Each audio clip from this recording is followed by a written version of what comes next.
has Keynesian economics been proven flawed? First of all, let's briefly talk about Keynesian theory. The General Theory of Employment, Interest and Money, published in 1936, is generally regarded as a symbol of the establishment of the Keynesian school. Keynesian theory is a theoretical system based on the Great Depression. Simply put, Keynesian believes that the market is imperfect and cannot achieve automatic equilibrium, and the spontaneous demand of society is insufficient.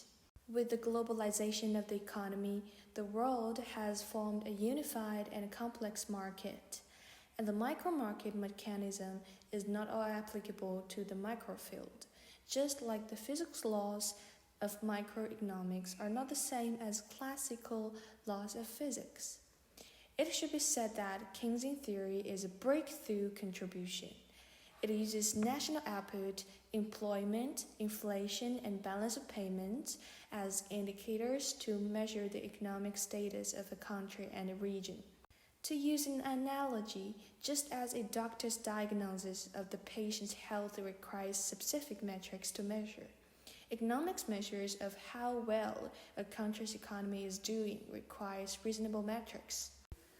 With the development of the economy and the advancement of science and technology, the conditions of the economic macro system are also changing, such as changes in economic links and mutual status of countries. For example, populations, resources, environment, and the most influential factor, the impact of science and technology. Changes in the way of transportation and information transmission have changed many factors of the macroeconomic itself. Coupled with the continuous in-depth research by economists, the first reason is that any social policy, not only economic policy, cannot be beneficial without harm. Proof to be defective applies to all policies, or defective doesn't explain anything unless the pros and cons are further identified. In reality, it may be the short-term benefits outweigh the disadvantages, or the long-term benefits outweigh the disadvantages. Sometimes the advantages outweigh the disadvantages for certain groups, while secondly, macroeconomic policies always seek the suboptimal solution or feasible equilibrium solution in the current period, rather than the optimal solution. New Keynesianism, which might not be the optimal solution for the macroeconomic, is a current suboptimal equilibrium solution that may be replaced in the future.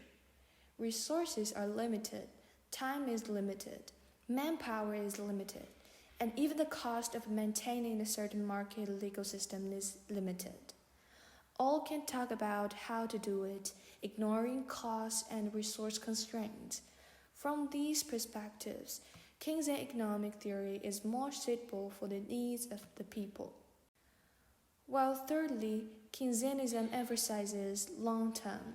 In the long run, we're all dead. The answer is spacious and relevant. How short is short term?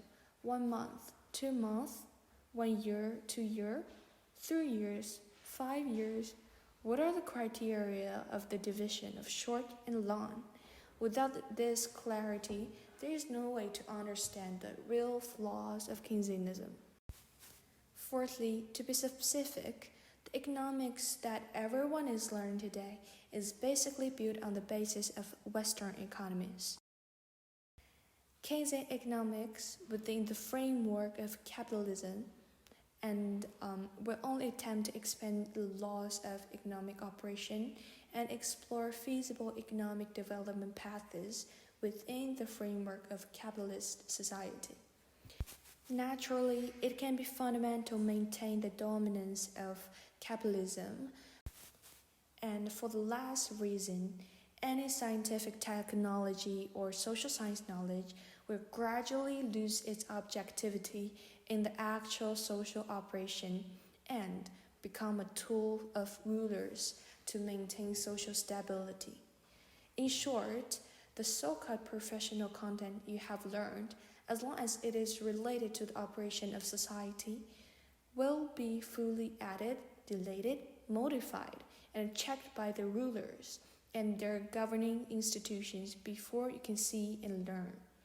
Keynesian economics, from the perspective of economics, also emphasizes the importance of government participation, which is also very beneficial to rulers' rule. Keynesianism emphasizes expansionary economic policies and emphasizes that in times of economic recession, especially economic crisis, then for the rulers can easily transform the theoretical system of Keynesian economics to be more suitable for a social system. The authority of this theory can easily convince professional economists, and this easy to modify feature can also allow this set of economic theories to be transformed into a more favorable appearance for the rulers, allowing professional economists, academics are convinced, so many people forget what is the story is like.